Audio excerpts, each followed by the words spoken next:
Hello सत श्री अकाल दर्शक नमस्ते। आज पटना साहिबको तेस्रो दिन 27 डिसेम्बरको दिन है साथीहरू। 27 डिसेम्बर 11, 9, 10, 11, 12 गतेको दिन हो। यो पुसको 12 गतेको दिन हामी नुहाइ धुवाइ गरेर फ्रेस भएर एउटा फोटोसोटो क्लिक गरेर चाहिँ हामी चाहिँ हिँड्यौँ भिडियो बनाउँदै पटना साहिब गुरुद्वारातिर लाग्यौँ के साथीहरूलाई। हेर्नुहोस् दैलोदेखिको भिडियो हेर्नुहोस् है। यसरी जान्छौँ हामी पटना साहिब।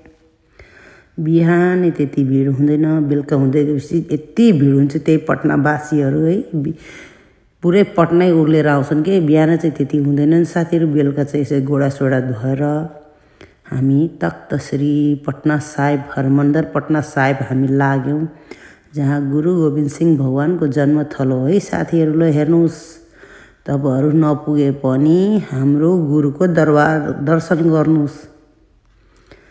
केही गर्नु पर्दैन, अबिर केसरी पूजा अक्षता केही गर्नु पर्दैन, एकदम सजिलो सरल के। जो गुरुद्वारा गएको छ उनीहरूलाई थाहा छ है, सजिलो एकदम।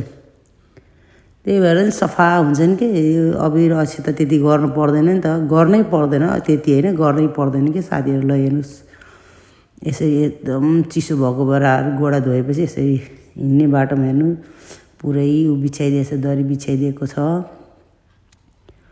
यो पटना साहिब हामी चाहिँ मेन बिहानै त फर्स्टमा त गुरुको दरबारमै पुग्नु पऱ्यो नि।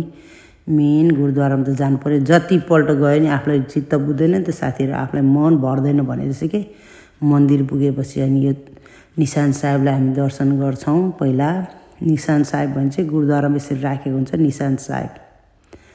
हामी दर्शन गरिसकेपछि चाहिँ गुरुद्वाराभित्र जाँदैछौँ कि साथीहरूलाई। हेर्नुहोस् भित्रको भाग राम्रोसँग त्यति अब त्यहाँ भिड थियो, खिच्न पनि अलिक गाली गर्छ, डर लागि खिचेको हो कि। खिच्नु चाहिँ गर्नु त गर्छन् कि भिडको बेलामा त भिडियो बनाइरह्यो भने अलिक गाली गर्छ भने डर त भइहाल्छ नि होइन साथीहरू। त्यही भएर मैले छोटो मिठो भिडियो बनाएको छु, जानी नजानी बनाएको छु, हेरिदिनु होला मेरा प्यारा साथीहरू।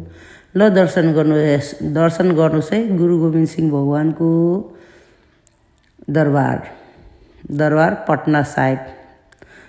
पन्जाबी भाषामा चाहिँ तख्त श्री पटना साहिब भन्छ।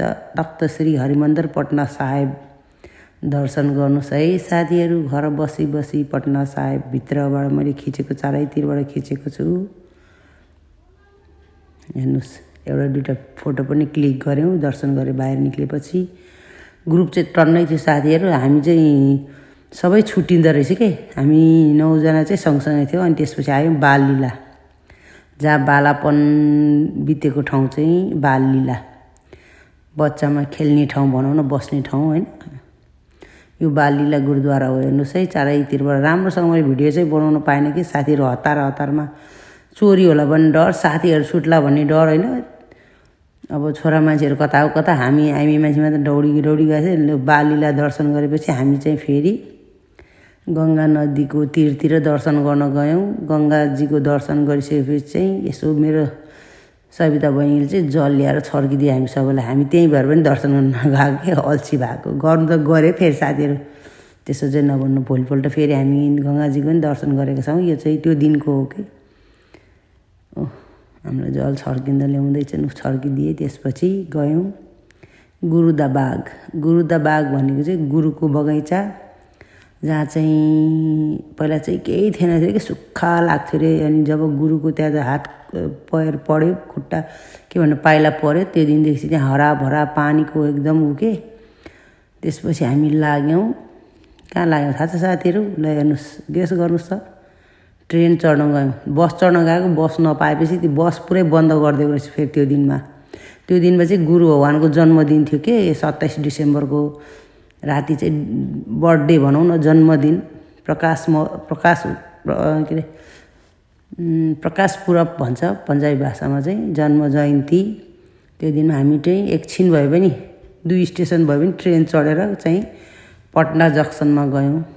हेर्नुहोस् कहिले ट्रेन नचढे मान्छे स्वाट्टै लैजाला भने पनि पिर। हेर्नु कति सोधी खुती गरेर हामी रमाउँदै चढ्यौँ कि। कहिले चढेको छैन नि त ट्रेन जिन्दगीमा, कहिले चढे भए पो थाहा हुन्छ भने चाहिँ। अनि एकचोटि चढ्न पाएको फेरि स्विट जाला भने पनि पिर कि साथीहरू। त्यसपछि हामी ट्रेन चढेर चाहिँ ओर्ल्यौँ। यो चाहिँ पटना जक्सनमा उत्र्यौँ। त्यहाँ उत्रेपछि हामी गान्धी मैदान गयौँ। गान्धी मैदानको चाहिँ भिडियो मैले बनाउन पाएन कि साथीहरू यति हिँड्दा हिँड्दा लखतरान साथी छुट्ला भने पिर हरहर पनि आफू जिम्मेवारी बने जस्तै भयो कि म त गार्जियन जस्तै भएछु कि साथीहरू। त्यसपछि हामी पटना के अरे गान्धी मैदान घुमेपछि गोलघर आयौँ। त्यो पनि हिँडेरै के साथीहरू, हिँडेरै। गाडीहरू कोही कता एक त्यो रुटै बदलिदिएको थियो गाडीहरूको, त्यही भएर हामी चाहिँ गोलघरमा गएर विश्राम गऱ्यौँ, एकछिन थकाइ माऱ्यौँ साथी। यति हिँड्यो साथीहरू। बुढी मान्छे हाम्रो यो दिलमाया सिक्देल दिदी बिचरा बुढी मान्छे भए पनि हिँड्यो, हामी सँगसँगै हिँड्यो नथाकिकन। त्यसपछि चाहिँ हामी यहाँबाट चाहिँ हामी गाडी अटो नचलेको के अरे बसहरू चलेको थिएन। त्यसपछि मयुरी चढेर चाहिँ हामी पटनाको त्यो पुलको छेउ कि त्यहाँ अहिले नयाँ रुट बनेको रहेछ, कस्तो बाइपास कि खोलाको छेउ। मोबाइलले भिडियो खिच्न नि सकेको थिएन, यस्तो कोचामकोच गरेर एउटा मयुरीमा 9 जना मान्छे बसेर आयौँ के साथीहरू। कम्ता गाह्रो भएको थिएन।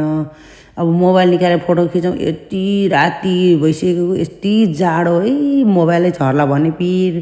यता के भन्छ यस्तो कोचेर बसेको थियो साथीहरू, जसो तसो गाडी एउटा मयुरी रिजर्भ गरेर है हामी चाहिँ आयौँ गुरुबाग। हामी त्यहाँ धेरै फोटोहरू खिचेको थियो, हेर्नु है साथीहरू, त्यो गोलघरमा। त्यसपछि फेरि गुरुबाग आयौँ। गुरुबाग त्यहाँ एकछिन हामी त्यहाँ नजिकै बसेको थियो कि, राति फर्किँदाखेरि त्यहाँ पनि छिर्यौँ।